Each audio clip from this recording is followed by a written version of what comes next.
안녕하세요. 한의사 강영혁의 심통부리기입니다.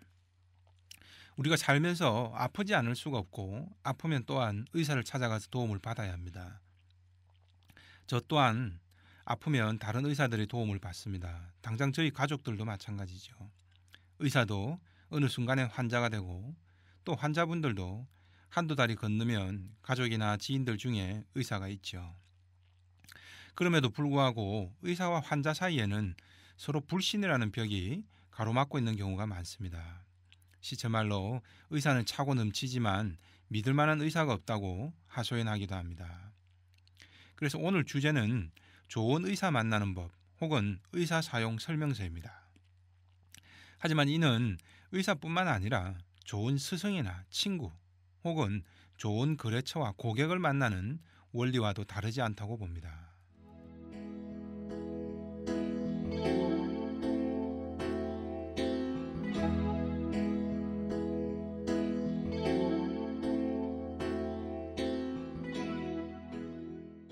자, 첫 번째가 자가 진단하지 않기입니다. 환자들이 가장 싫어하는 의사 유형 첫 번째가 권위적이어서 제대로 설명해 주지 않는 의사라고 합니다. 얼마 전 제 친구도 희귀 난치병 진단을 받았습니다. 그런데 대학병원 교수가 어떤 약으로 어떻게 치료하는지조차도 상세히 설명해 주지 않아 계속 답답해 하더군요. 그쪽 방면엔 국내 최고 권위자였는데도 그 친구는 결국 병원을 바꿔버리더군요. 반면 의사들이 가장 싫어하는 유형 1위는 바로 자가진단하는 환자입니다.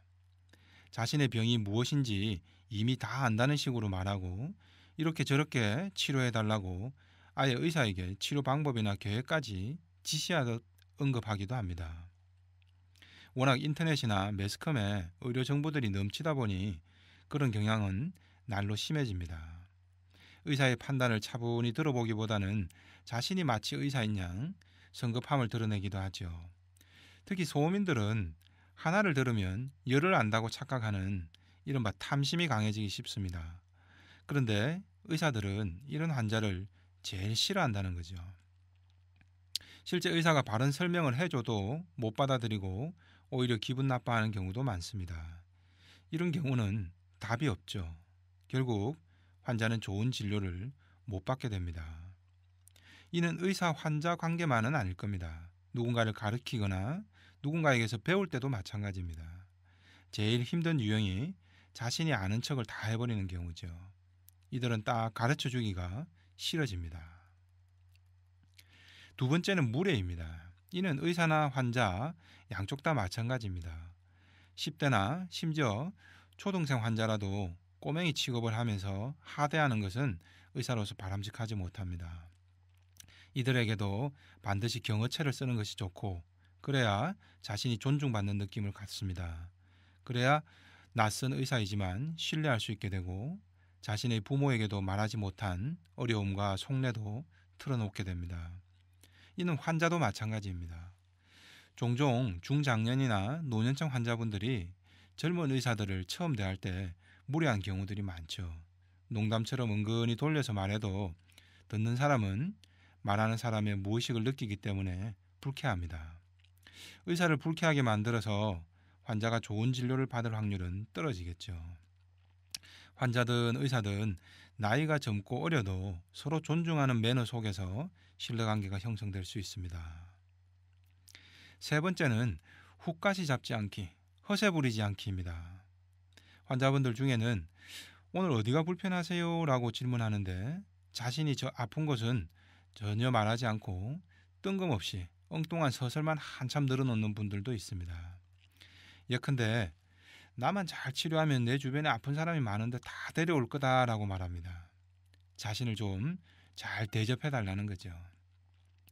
허세를 부리는 겁니다. 차분히 아픈 곳을 말하면 오히려 의사는 성심성의껏 더 잘 봐줄 텐데 엉뚱하게 허세로 대접받고자 하는 마음부터 내면은 의사는 거부감을 갖게 됩니다. 사상의학적으로는 태음인이 이런 경향이 강합니다.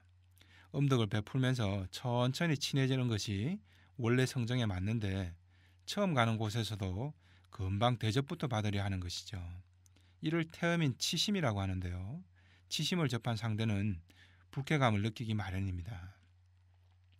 의사가 어디가 불편하세요? 라고 물었는데 환자는 내가 큰 병원에서 이런저런 유명한 교수한테서 당뇨병 진료를 받고 있는데 말이죠 라고 엉뚱한 답변부터 말합니다.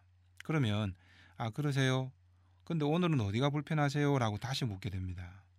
한참을 더 변죽을 올리다가 결국은 오늘은 불면증 때문에 왔는데요 라고 말하는 식이죠. 그냥 처음부터 불면증 때문에 왔습니다 라고 말하면 의사는 최선을 다해서 진찰할 텐데 말이죠. 이분은 자신이 큰 병원의 유명한 의사에게서 진료받는다는 사실을 통해서 자신을 높여 보이고 싶었던 거죠. 조금 더 나가면 이런 유형도 있습니다. 옆에 병원에 갔더니 환자가 너무 많아서 이 병원으로 왔어요. 여긴 너무 조용해서 좋네요. 이게 무슨 말일까요?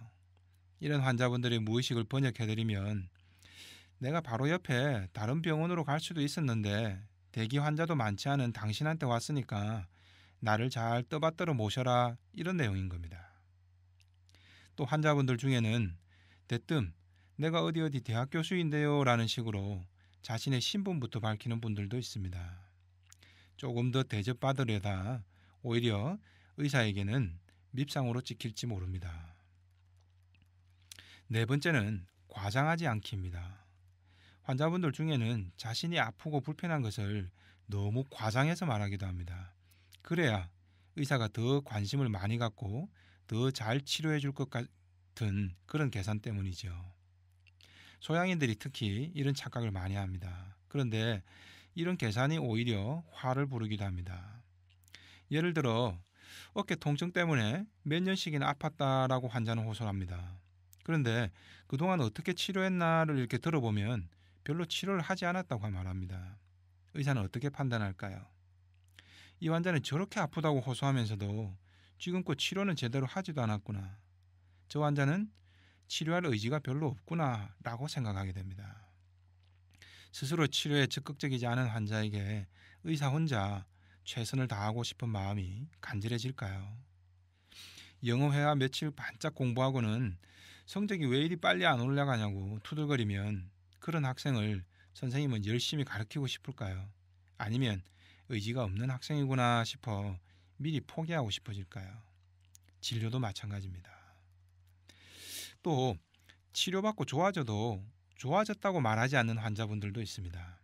예컨대 처음에 한 10 정도가 아팠는데 치료를 어느 정도 받고 7 정도가 좋아지고 3 정도가 여전히 불편하다고 하면 덕분에 많이 좋아졌습니다. 그런데 3 정도는 여전히 아픕니다. 라고 하면 의사는 객관적으로 판단하고 후속 조치에 또 고민을 하겠죠. 그런데 이런 경우에도 똑같이 계속 아파요. 언제나 다 나아요. 라고 하면 어떨까요? 환자는 10개 아프던 게 아직 3개는 여전히 아프니 그것만 계속 생각하는 겁니다. 또 내가 좋아졌다고 말하면 의사가 더 이상 최선을 다하지 않을 거라는 착각을 잊는 거죠. 그런데 의사는 환자가 여전히 똑같이 아프다라고 하면 기존의 치료법은 효과가 없는가 보다라고 판단하게 되죠. 자칫하면 효과가 좋았던 치료 방법을 엉뚱하게 바꿔버리게 됩니다. 결국 누구 손해일까요? 5번째는 비난과 의심을 자제해야 된다는 겁니다. 종종 환자분들 중에는 오시자마자 다른 병원에서 안 좋았던 경험이나 치료 결과를 덜먹이며 타 병원 의사를 비난하는 경우가 있습니다. 결코 좋은 진료를 받는데 도움이 안 됩니다. 환자 입장에서는 이번에는 그런 일을 또 당하지 않았으면 하는 바람이지만 의사 입장에서는 달리 받아들입니다. 까다로운 환자다. 의료사고나 시비가 생길 수 있으니 조심해야겠다. 이런 경계 어린 시선으로 대하게 됩니다. 이는 대인관계에서도 마찬가지겠죠. A씨한테 와서는 B씨를 비난하고 B씨한테 가서는 A씨를 비난하는 식이 되면 결국엔 A씨도 B씨도 다 나한테서 멀어질 수밖에 없는 거죠. 6번째는 기왕 치료받을 거면 의심하지 말라는 겁니다. 이런저런 병원으로 유명한 병원에서 다 치료받아 봤는데 안 나았다. 이런 넋두리 하시는 환자분들도 계십니다.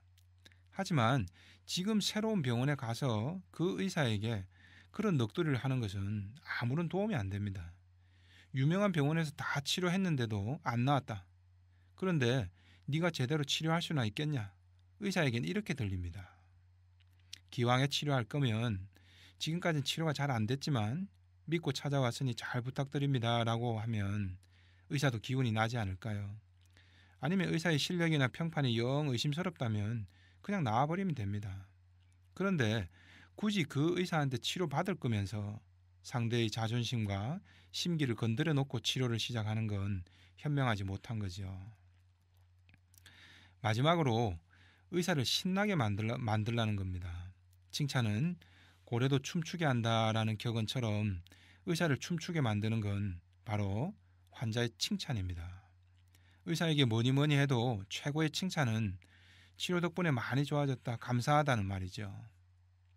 당장 치료 효과가 없을 때도 어떤 환자분은 곧 좋아지겠죠, 선생님만 믿습니다라며 오히려 의사를 격려합니다. 이런 환자분들에게 의사는 자신의 능력을 120% 발휘하고 싶지 않을까요? 어떤 분들은 고맙다며 음료수며 주전부리를 가져오기도 합니다.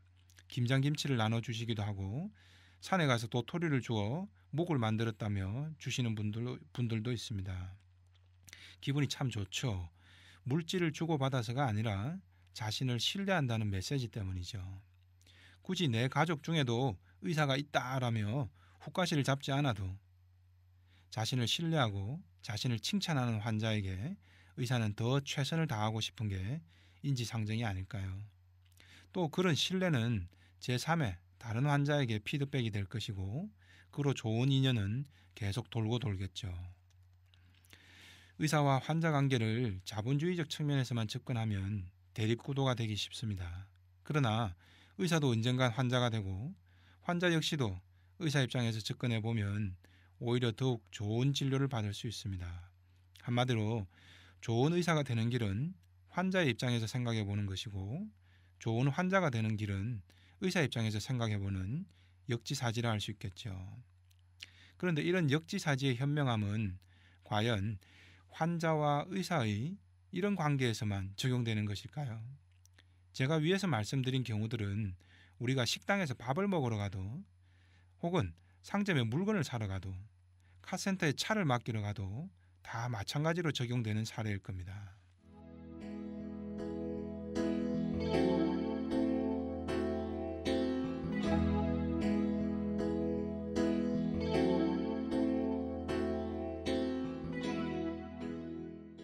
결국 좋은 의사, 좋은 상대를 만나기 위한 사용법은 멀리 있는 저명한 의사만 찾아다니는 건 아닐 겁니다.